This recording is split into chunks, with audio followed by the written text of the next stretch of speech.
Hello everyone, this is the third part of the series in which we were discussing about the previous year's CBSE questions for class 10. So we will discuss the first question now. First question says that write the name of each of the following functional groups. Functional group दिए हुए हैं हमें और हमें उनका नाम लिखना है, नेमिंग करनी है. OH दिया है, CO दिया है. Let's discuss this. We will write OH group and CO group. This is OH group. For example, CH3OH, which is methanol. OH group is alcoholic group. ठीक है, अल्कोहल को रिप्रेजेंट करेगा ये. Now we will write CO. इसके एक side में जो carbon chain present है उसे R1 से डिनोट करेंगे और दूसरी साइड जो कार्बन चेन प्रेजेंट है उसे R2 से डिनोट करेंगे. यानी कि जो कीटोन ग्रुप है that is always present in the mid of the carbon chain. ठीक है, एग्जैक्टली मिड नहीं हो भी सकता है और नहीं भी, यानी कि R1 इक्वल टू R2 भी हो सकता है या R1 और R2 में नंबर ऑफ कार्बन्स डिफर भी कर सकते हैं. ठीक है, R1 and R2 represent carbon chains. Mid में हमेशा प्रेजेंट रहेगा कीटोन ग्रुप और जो एल्कोहलिक ग्रुप है that is present at the terminal position. Second question is right the number of covalent bonds in the molecules of butane. हमने इस तरह का एक क्वेश्चन पहले भी डिस्कस किया था, number of covalents bond calculate करने वाला. CH4H10 में हम कैलकुलेट करेंगे. Here is the solution of second question, C4H10. We will draw the structure of C4H10, 4 carbon and 10 hydrogens. We will put the hydrogens at their place.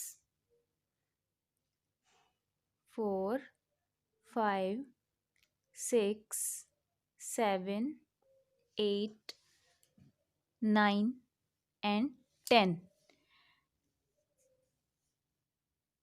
There is one covalent bond between carbon and hydrogen.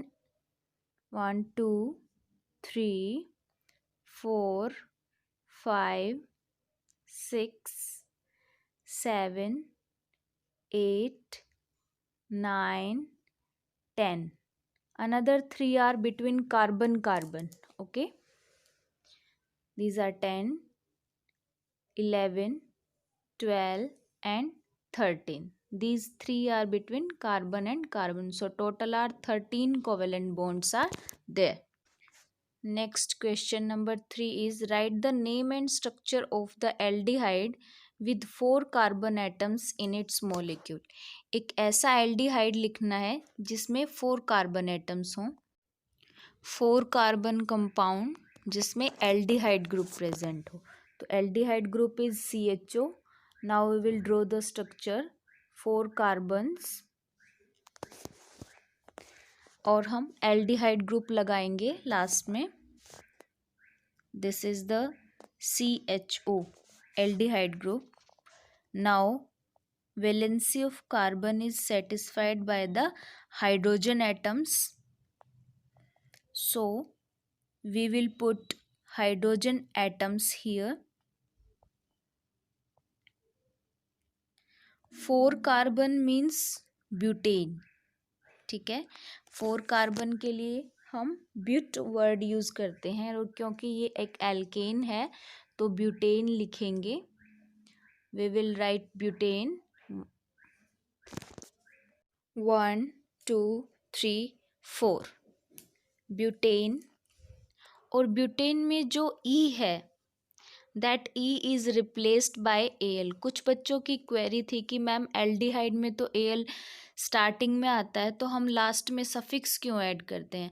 बेटा हमें ये नहीं देखना कि aldehyde में ये पहले आता है, हमें ये देखना है कि हम जिस कार्बन कंपाउंड के लिए नेमिंग कर रहे हैं उसके लिए जो एल्डिहाइड ग्रुप है उसको शो करने के लिए हम उस कार्बन कंपाउंड के लास्ट में Al ऐड करेंगे. So this is butanol. Now fourth question is write the name and molecular formula of the fourth member of alkane series. Alkane के fourth member का formula लिखना है. So we will write it alkane है हमारे पास, और हमें पता है कि एल्केन में जो फर्स्ट मेंबर है उसके पास 1 कार्बन होता है, CnH2n+2 इसका फॉर्मूला है। तो n की वैल्यू जब हम 4 पुट करेंगे तो we will get C4H10. This is the alkane's fourth member. Now the fifth question is, select saturated hydrocarbons from the following. Saturated hydrocarbon को हमें select करना है। क्या क्या है, वन बाय वन लेंगे हम। The first one is C3H6. C3H6 saturated hydrocarbons होते हैं जिनमें कार्बन और कार्बन के बीच सिंगल बॉन्ड प्रेजेंट रहेगा, ठीक है। और अनसैचुरेटेड हाइड्रोकार्बन्स होते हैं जिनमें कार्बन कार्बन के बीच सिंगल बॉन्ड के साथ साथ डबल बॉन्ड या ट्रिपल बॉन्ड्स भी प्रेजेंट रहेंगे। डबल बॉन्ड जिसमें है उन्हें हम एल्कीन कहेंगे और ट्रिपल बॉन्ड जिसमें है उसको हम एल्काइन कहेंगे। तो हमें फर्स्ट दिया गया है C3H6। हम फॉर्मूलाज हैं हमारे पास, जनरल फॉर्मूलाज एल्केन, एल्कीन और एल्काइन के लिए हम वहाँ पुट करके देखेंगे। तो C3H6 is the general formula for alkene, ठीक है। एल्कीन के लिए जो जनरल फॉर्मूला है उसको फॉलो कर रहा है ये। C5H10 जो नेक्स्ट है वो भी एल्कीन है। C4H10 ये CnH2n+2 को फॉलो कर रहा है, यानी कि ये हमारे पास एल्केन है।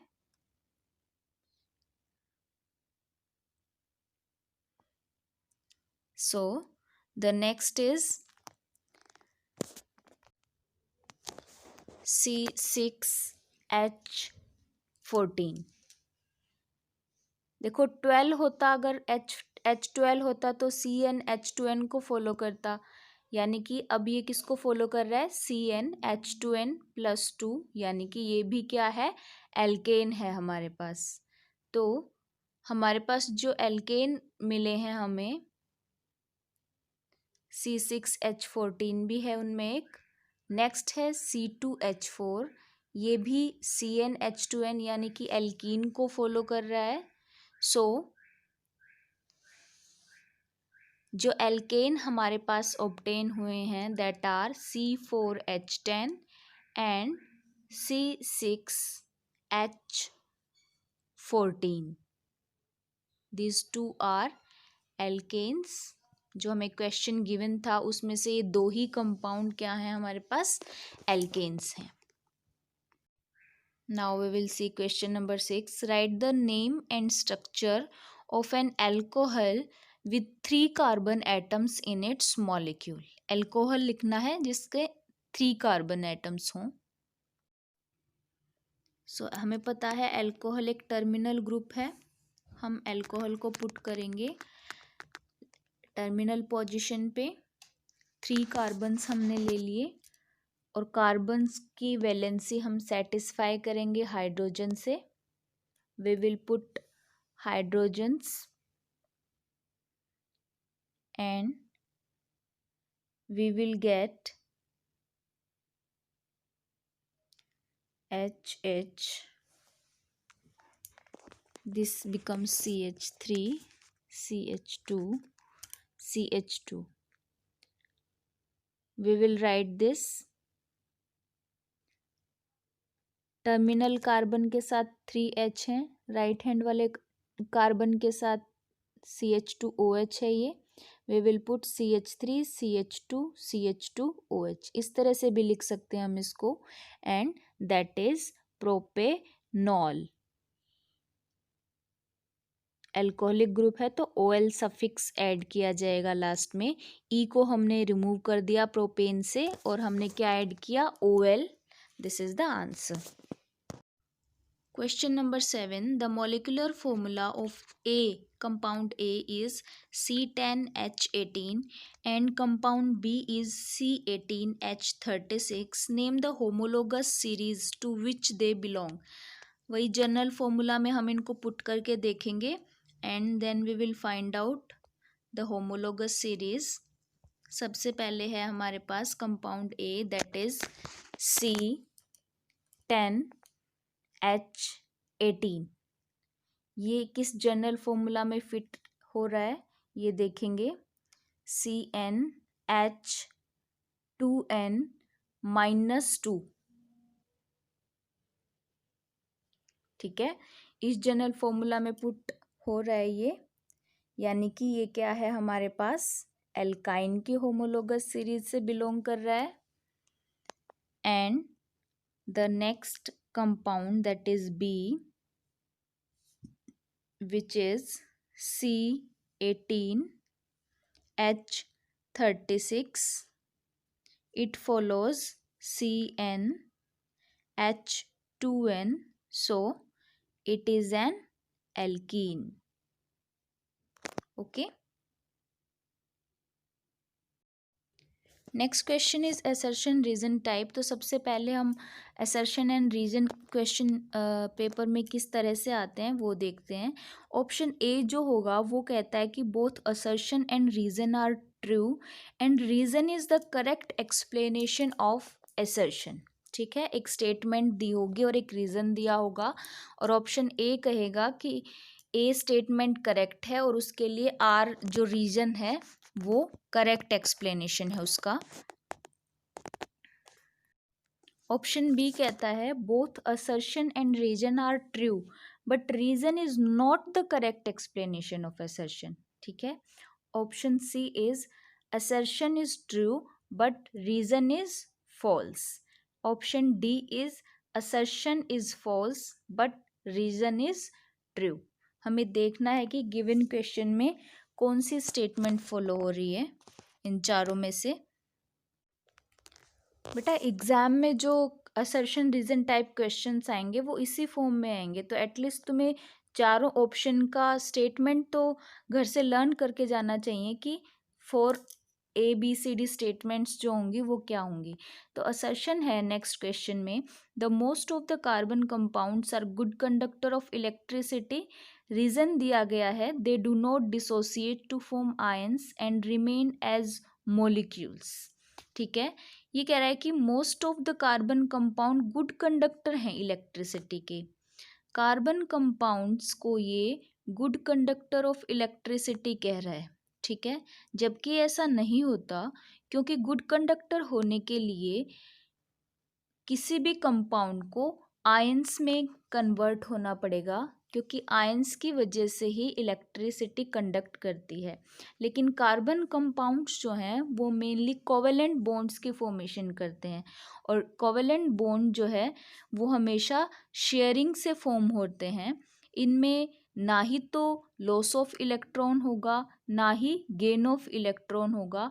हमेशा जो इलेक्ट्रॉन्स हैं वो दो एटम्स के बीच शेयर किए जाएंगे। ठीक है, तो अगर लॉस या गेन नहीं होगा इलेक्ट्रॉन्स का, तो इसका मतलब आयंस की फॉर्मेशन नहीं होगी, तो ये रॉन्ग है। सो ऑप्शन डी जो है दैट इज करेक्ट आंसर।